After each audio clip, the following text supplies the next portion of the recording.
Hello guys, welcome back again to YouTube channel the learning hub. तो आज जो topic हम पढ़ने जा रहे हैं that's the Jammu Kashmir constitution and overview. कि जम्मू कश्मीर का कॉन्स्टिट्यूशन, हम उसका एक ओवरव्यू पढ़ेंगे और उसके कुछ फीचर्स पढ़ेंगे। तो जब बात जम्मू कश्मीर के कॉन्स्टिट्यूशन की आती है कि हमें ऑलरेडी पता है कि जम्मू कश्मीर का खुद का एक कॉन्स्टिट्यूशन था, खुद का फ्लैग था और खुद का प्राइम मिनिस्टर होता था।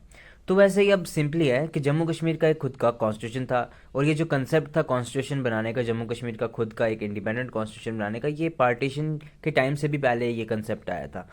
ठीक है, लेकिन क्या हुआ था, इम्प्लीमेंट नहीं हो पाया।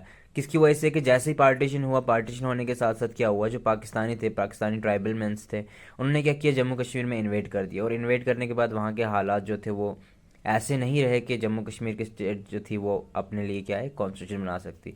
तो लेटर ऑन क्या हुआ था कि जब पार्टीशन के बाद पाकिस्तानी जो ट्राइबल मैंस आए थे यहाँ पे, देन उन्होंने इंडिया से मदद मांगी थी and then instrument of association sign हुआ था ऑन October 26, 1947। जब क्या हुआ था कि जम्मू कश्मीर स्टेट जो थी वो इंटरनल पार्ट बन गई थी इंडियन यूनियन का। और it was according to the special status under 370 article, जिसके अंडर ही क्या नाम है स्पेशल कुछ प्रोविजन, स्पेशल कुछ पावर्स दी गई थी जम्मू कश्मीर स्टेट को कि उनका खुद का एक कॉन्स्टिट्यूशन था, खुद का प्राइम मिनिस्टर होता था और खुद का फ्लैग था।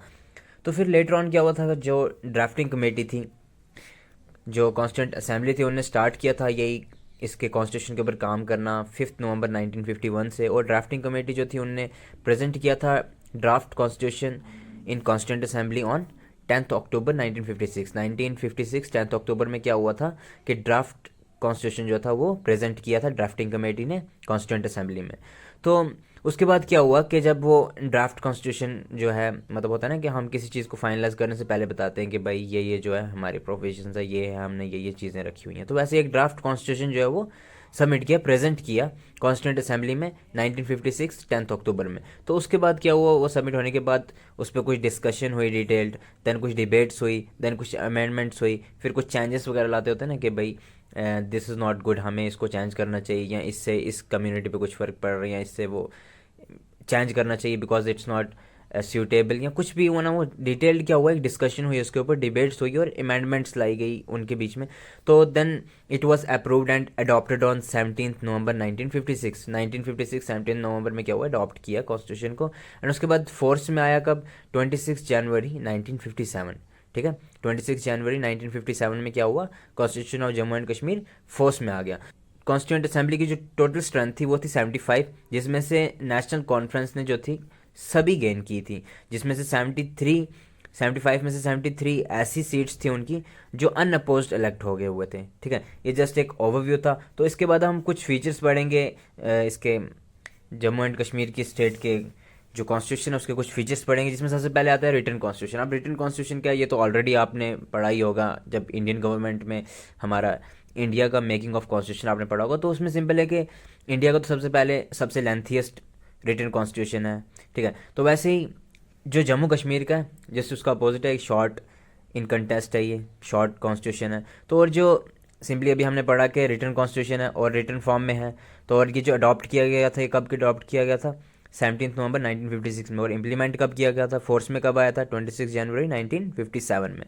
तो सिंपली जस्ट जितना रिटन कॉन्स्टिट्यूशन है you can easily right it in your own words. तो उसके बाद जो सेकंड फीचर है इसका हुआ है partly rigid and partly flexible. यानी कि रिजिड मतलब होता है जो हम बदल नहीं सकते हैं, which can not be change, मतलब जो बहुत ही जिसकी मतलब जो बहुत ही स्ट्रांग होता है, कहीं ना कहीं हम उसको चेंज नहीं कर सकते। लेकिन जो फ्लेक्सिबल होता है दैट कैन बी चेंज। तो इसमें सिंपली अब इन्हीं कंसेप्ट से रिजिड और फ्लेक्सिबल से पता चल रहा है कि एक है जो हम चेंज कर सकते हैं और दूसरा हम जो चेंज नहीं कर सकते। तो सिंपली ये कि अब जब कॉन्स्टिट्यूशन में बात आती है तो अमेंडमेंट्स होती हैं, तो अब कुछ ऐसी अमेंडमेंट्स होती हैं जो हम चेंज नहीं कर सकते, जो बहुत ही डिफ़िकल्ट होती हैं, बहुत ही रिजिड होती हैं। At the same time Jammu Kashmir के कॉन्स्टिट्यूशन में फ्लेक्सिबल अमेंडमेंट्स भी हो सकती हैं। मतलब फ्लेक्सिबल अमेंडमेंट्स कैसे हो सकती हैं, by just passing the bills. वो उससे क्या हो सकता है कि अमेंडमेंट्स ईजिली हो सकती हैं, वो फ्लेक्सिबल होता है, मतलब फ्लेक्सिबल कॉन्स्टिट्यूशन उसको बोलते हैं। तो जस्ट जो हम सिंपली कहते हैं जेएंडके का जो कॉन्स्टिट्यूशन है वो mixture of flexible and rigid system है। ठीक है, तो उसके बाद जो थर्ड फीचर है हमारा वो है authority of people. Authority of people यानी कि सिंपली कंसेप्ट ही क्लियर हो रहा है अथॉरिटी ऑफ पीपल से कि लोगों का इसमें रोल है। तो सिंपली कहते हैं कि जेएंडके कॉन्स्टिट्यूशन जो है वो लोगों को रोल देता है कि वो खुद अपना रिप्रेजेंटेटिव जो है उसको इलेक्ट करें एंड उसको इलेक्ट करें। जैसे कि इंडिया में भी है। इंडियन कॉन्स्टिट्यूशन जो वो भी अपने परमानेंट रेजिडेंट्स को क्या करता है, अलाउ करता है कि आप अपना रिप्रेजेंटेटिव खुद चुनो, एंड खुद अपना आपको जो रिप्रेजेंटेटिव आपको लगता है कि भाई he can do better for you, आप उसे चुनो, अपनी मर्जी से चुनो। You can elect anyone, nobody is forced about it. तो उसके बाद जो फोर्थ फीचर है हमारा वो है प्रियम्बल। सिंपली हमें पता है कि इंडिया का भी एक प्रियम्बल है जिसमें सिंपल कंटेक्स्ट वर्ड्स में जो एक ओवरव्यू दिया होता है कि प्रिंसिपल्स क्या हैं, फीचर्स क्या हैं हमारे कॉन्स्टिट्यूशन के। तो जस्ट वैसे ही क्या है, एक जम्मू कश्मीर स्टेट का भी जो है प्रियम्बल है, which is it also includes JNK in and shawl B internal part of India. यानी कि जो JNK का प्रियम्बल है ना, उसमें ये भी मेंशन किया गया हुआ है कि JNK जो है इंटरनल पार्ट है इंडिया का और रहेगा भी। ठीक है, ये चीज़ भी मेंशन की गई है किसमें, प्रियम्बल ऑफ JNK में। तो उसके बाद बात आती है कि जो ये प्रियम्बल है JNK स्टेट का, ये totally clearly adaptation of Indian preamble से है। ठीक है, दैट्स इट। अब इसके बाद जो हमारा नेक्स्ट फीचर है वो है constitution as supreme law. As we know के हर कंट्री का जो है कॉन्स्टिट्यूशन होता है और हर कंट्री अपने कॉन्स्टिट्यूशन को कंसिडर करती है एज द सुप्रीम लॉ। क्यों? क्योंकि भाई हर चीज़ जो है अकॉर्डिंग है, every rule everything is put on the basis of constitution, because constitution जो है एक सुप्रीम लॉ है। तो इंडिया में भी कॉन्स्टिट्यूशन एक सुप्रीम लॉ है, हर चीज़ जो है कॉन्स्टिट्यूशन के अकॉर्डिंगली की जाती है। तो वैसे ही जो है JNK स्टेट है, JNK स्टेट का कुछ डिफरेंट है। क्या है, क्या चीज़ यूनिक है कि JNK स्टेट में जो है दो कॉन्स्टिट्यूशंस के अकॉर्डिंगली जो है कंसिडर किया कि क्या होता है, गाइडलाइंस या प्रोविजंस पे काम होता है। ठीक है, अब वो क्या है कि JNK का एक तो खुद का कॉन्स्टिट्यूशन है और JNK जो है इंटरनल पार्ट किसका है, इंडियन यूनियन का है। तो at the same time India का जो कॉन्स्टिट्यूशन है और JNK का जो कॉन्स्टिट्यूशन है, इन दोनों को माइंड में रख के इन दोनों के हिसाब से जो होता है गवर्नमेंट काम करती है गाइडलाइंस या provisions of by the guidelines and the provisions of both constitution. मतलब इन दोनों के कॉन्स्टिट्यूशंस के गाइडलाइंस या प्रोविजन से जो है गवर्नमेंट इन JNK स्टेट जो है काम करती है। तो उसके बाद जो सिक्स्थ है वो है parliamentary form of government. Parliamentary form of government ज़्यादा एक्सप्लेन करने की जरूरत नहीं है, you may well know about it के इसमें क्या होता है, चीफ मिनिस्टर जो होता है हेड ऑफ द काउंसिल होता है। ठीक है, और हेड ऑफ द काउंसिल जो होता है वही क्या करता है, रियल एग्जीक्यूटिव पावर को इंजॉय करता है। And the next is by cameral legislature. अब बाई कैमरल लेजिस्लेचर जो होता है अब तो नहीं बचा यहाँ पे बाई, और अब इसके बाद आता है बाई कैमरल लेजिस्लेचर। अब बाई कैमरल लेजिस्लेचर में क्या है, इसमें JNK स्टेट जो है ये कंपोज्ड ऑफ 2 हाउसेस है, जिसमें लोअर हाउस है और अपर हाउस है। ठीक है, अब इंडिया में कुछ ही स्टेट्स हैं जो ये राइट एंजॉय करती हैं बाई कैमरल लेजिस्लेचर। तो उसमें से JNK थी, तो उसमें क्या है, 2 हाउसेस थे। ठीक है, इसके कॉन्स्टिट्यूशन में 2 हाउसेस की प्रोविजंस हुई थी, लोअर हाउस और अपर हाउस। तो लोअर हाउस जो था वो लेजिस्लेटिव असेंबली हो गया और अपर हाउस हो गया लेजिस्लेटिव काउंसिल। तो लोअर हाउस जो था उसमें सैंक्शनड जो स्ट्रेंथ थी वो थी 111, लेकिन जो अफेक्टिव मेंबर्स थे इसके वो थे 87 मेंबर्स। ठीक है, जो कि इलेक्ट किए जाते थे by the voters on the basis of universal direct franchise के जितने भी वोटर्स होते हैं वो इलेक्ट करते थे इनको, किनको, लोअर हाउस के जो मेंबर्स होते थे 87 इफेक्टिव मेंबर्स। टोटल जो स्ट्रेंथ सैंक्शन थी इसकी वो थी 111। तो उसके बाद जो अपर हाउस था उसके टोटल जो स्ट्रेंथ है वो 36 मेंबर्स हैं इसके, जो कि इनडायरेक्टली इलेक्टेड होते हैं। एंड इसके बाद सिंपली हमारा जो 8th पॉइंट है वो है कि special rights of permanent residents.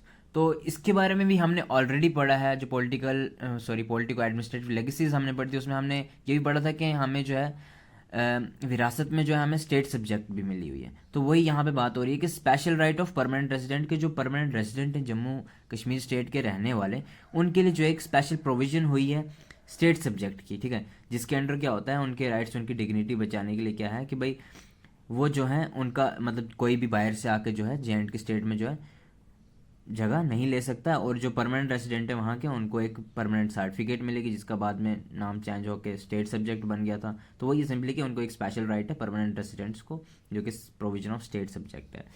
तो 9th वाला जो अब हमारा पॉइंट है वो है सेपरेट फ्लैग। तो अब ऑलरेडी हमें पता था जैसे कि एक सेपरेट कॉन्स्टिट्यूशन था JNK स्टेट का, तो वैसे ही उनका क्या था, एक अलग से झंडा भी था, फ्लैग भी था। तो under the section 144 of the constitution of JNK state it provides provision of separate flag for the state. Simply है, ज़्यादा कुछ कॉम्प्लिकेटेड नहीं है इसमें, जैसे माइंड में आ गया आपको भाई सेपरेट फ्लैग है तो you can write it easily. उसके बाद जो नेक्स्ट पॉइंट है हमारा दैट्स हाई कोर्ट। अब ये भी हमें विरासत में मिला हुआ है, ऑलरेडी हमने पढ़ी हैं, जो जो चीज़ें हमने ऑलरेडी पढ़ी हैं वही सब चीज़ें रिपीट हो रही हैं, तो I think it's not difficult to gain it. तो हाई कोर्ट में क्या था कि इसमें कहते हैं कि हाई कोर्ट में जो है इसमें एक चीफ जस्टिस है एंड 2 और मोर जजेस होते हैं। According to the section 93 of J and K constitution, जो जजेस हैं वो अपॉइंट किए जाते हैं बाय प्रेसिडेंट ऑफ इंडिया, जो कंसल्ट करते हैं चीफ जस्टिस ऑफ इंडिया को और गवर्नर ऑफ द स्टेट को। ठीक है, तो उसके बाद जो 11th है हमारा फीचर, वो है ऑफिशियल लैंग्वेज। तो official language Jammu Kashmir state की है उर्दू। ठीक है, तो section 145 of the constitution declares Urdu as the official language, but provision also made to continue with English language for official purpose. मतलब कि ऑफिशियल जितने भी पर्पस होंगे, कोई भी काम होगा ये वो, तो वो भी क्या है, English language we can use it even though कि हमारी ऑफिशियल लैंग्वेज जो रहेगी वो क्या रहेगी, उर्दू रहेगी। तो अब जो लास्ट पॉइंट हम पढ़ेंगे इसका, that's promotion of art and culture and languages. तो सिंपली है डिग्निटी अपनी को हर कोई बचाना चाहता है, तो वैसे ही कॉन्स्टिट्यूशन ऑफ जे.एंड.के जो है ये भी एक प्रोवाइड करता है अंडर सेक्शन 146, एनेबल करता है गवर्नर को कि वो कोई भी अकेडमीज खोल सकता है।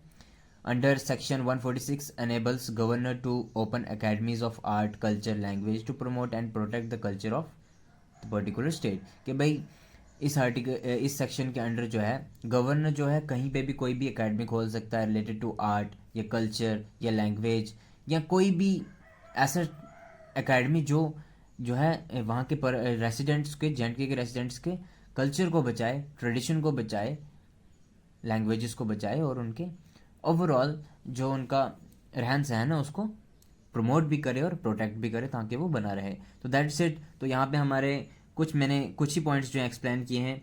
ऐसे बुक में 20 पॉइंट्स दिए गए हैं, but we have discussed only 12। So अगर आपको ज़्यादा ही लॉन्ग करना है तो you may consult your book and get it from there. तो होप सो कि आपको अच्छे से समझ आया हो, एंड समझ आया हो तो प्लीज़ लाइक, शेयर और कमेंट ज़रूर करें। Soon we will bring other videos, and sorry for being late. Thank you.